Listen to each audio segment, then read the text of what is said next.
সংগঠন কর্তৃক আজকে আয়োজিত একটি সত্য কথা নিয়ে পুশিন বন্ধ করো, অবৈধ ভারতীয় নাগরিকদের পুশব্যাক করো, এই বিষয়ের সম্মানিত আজকের সভাপতি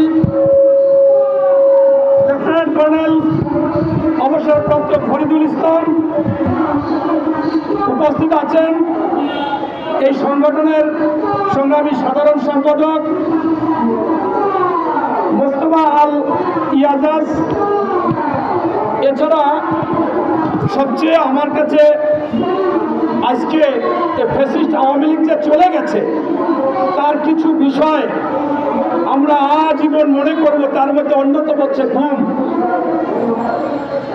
সেই দীর্ঘ বছর যাকে গুম করে রেখেছিলেন এই ফ্যাসিস্ট খুনি হাসিনা, গুম রানী হাসিনা, সেই লেফটেন্যান্ট কর্নেল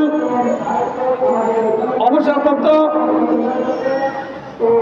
হাসিনুর রহমান বীর প্রতীক সহ অন্যান্য নেতৃবৃন্দ, সংগ্রামী সাথী বন্ধুরা, বিষয় স্পষ্ট, কথা পরিষ্কার। ভারত আজকে আমাদেরকে যা ইচ্ছা তাই করে যেভাবে ভোগ করেছে সেইটা আর বাংলার মাটিতে কখনো সুযোগ দেওয়া যাবে না। বাংলাদেশের সর্ববৃহৎ দল বিএনপির ভারপ্রাপ্ত চেয়ারম্যান মহোদয় তারেক রহমান স্পষ্টভাবে বলেছে, দিল্লি নয়, দিল্লি নয়, অন্য কোনো দেশ, সবার আগে বাংলাদেশ। তাই আজকে আমাদের সময় এসেছে বাংলাদেশের প্রতি সকলের দেশপ্রেম থাকতে হবে। আপনারা দেখেছেন যে ওই আওয়ামী ফ্যাসিস্টের সময় সাংবাদিকরা ভালোভাবে কথা বলতে পারতো না।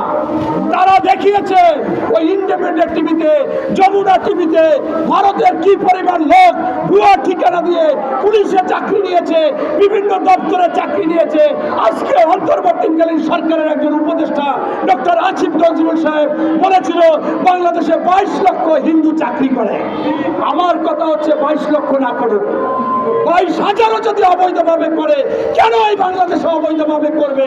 আমাদের দেশে এই শ্রমিকরা, এই বেকার যুবকরা সেই জাহাজে লুকাইয়া বিদেশে যায়, যেতে যেতে মারা যায়, সমুদ্রেতে পড়ে মারা যায়, নৌকা পার হয়ে যেতে সমুদ্রে ডুবে মারা যায়। অথচ সেই যাওয়ার পর কষ্ট করে যে রেমিডেন্স আনে, সেই রেমিডেন্স অবৈধভাবে এই ভারতের লোকজন বাংলাদেশে কাজ করে নিয়ে যায়। এই বাংলাদেশের বাজারকে একটা কলাই করেছে।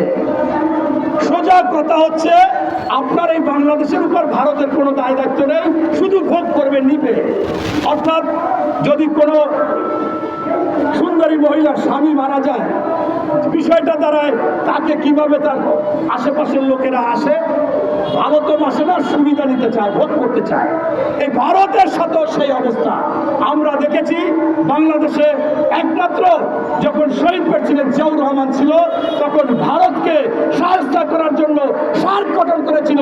সেই সার্কের মাধ্যমে চেয়েছিল যে কোনো ভারত যাতে ছোট ছোট রাষ্ট্রের উপর কোনো অন্যায় অবিচার না করতে পারে, করলে অবশ্যই তার আন্তর্জাতিকভাবে এবং সার্কের মাধ্যমে বিচার হবে। সেই সার্ককেও অকার্যকর করেছিল এই আওয়ামী লীগ সরকার এবং ওই হাসিনা। এই যে বিষয়গুলো এখানে আমাদের স্পষ্ট করতে হবে যে আজকে ভারত থেকে যেভাবে পুশিন করতেছে, কাদের পুশিন করতেছে? এরা কিন্তু ভারতের অধিবাসী, এরা অনেকেই বেশিরভাগ হিন্দু, তাদের ওখানে বাড়ি আছে।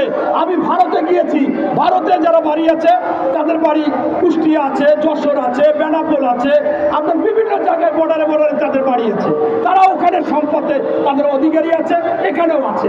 যখন 1947 সালে হিন্দু মুসলিম দাঙ্গা হয়, কিছু লোক ওখানে থাকে, কিছু লোক এখানে চলে আসে। তাই আজকে এই অবৈধভাবে জোরপূর্বক এইটা করতেছে। অথচ আমরা দেখলাম বাংলাদেশের এই গুমকারী, খুনি হাসিনা, ভোটচোর হাসিনা, অবৈধ অর্থ পাচারকারী হাসিনা, তাদের 47,000 লোককে আধার কার্ড দিয়েছে ভারত। অর্থাৎ এটা গভীর ষড়যন্ত্র। ভারত থেকে ইচ্ছাকৃতভাবে যারা অনেক আগে বাংলাদেশেও থাকতো, ওদেশেও থাকতো, তারা ওই দেশের আধার কার্ড আছে, তাদেরকে জোর করে আমাদের দেশে পুশিন করতেছে। তাই আমি এই বর্তমান সরকার ডক্টর মোহাম্মদ ইউনূসকে বলবো, আমাদের বন্ধুত্ব হতে পারে, আমাদের রাষ্ট্রের সাথে সম্পর্কটা সমানে সমান, দাসত্ব নয়, গোলামি নয়। এইভাবে করলে বাংলাদেশেও যত অবৈধ এই বাংলাদেশে চাকরি করতেছে, অবৈধভাবে আছে, তাদেরকেও পুশব্যাক করতে হবে।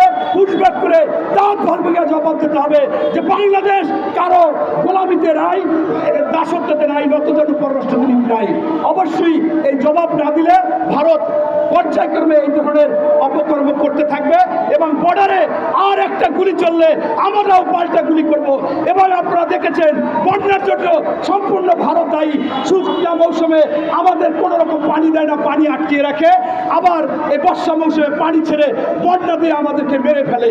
এরকম অবস্থা করে আমাদের সর্বশেষ মনে রাখতে হবে আব্দুল হামিদ খান ভাসানী, মুকুটবিহীন সম্রাট, তিনি স্পষ্টভাবে জানিয়ে দিয়েছিল যে ভারত যে আমাদের কোনোদিন ভালো চায় না, ভারত যে আমাদের শত্রু মনে করে বা আমাদেরকে ভোগ করতে চায়, এইটা যারা বুঝবে না তারা আসলে রাজনীতিরই বোঝে না। তাই এইটা বোঝাই মানে পূর্ণাঙ্গ একটা রাজনীতি বোঝা। এই বলে আমি আমার বক্তব্য শেষ করছি। আল্লাহ হাফেজ। বাংলাদেশ জিন্দাবাদ। শহীদ জিয়া অমর হোক। বেগম খালেদা জিয়া জিন্দাবাদ। বিএনপির ভারপ্রাপ্ত চেয়ারম্যান মহোদয় তারেক রহমান জিন্দাবাদ।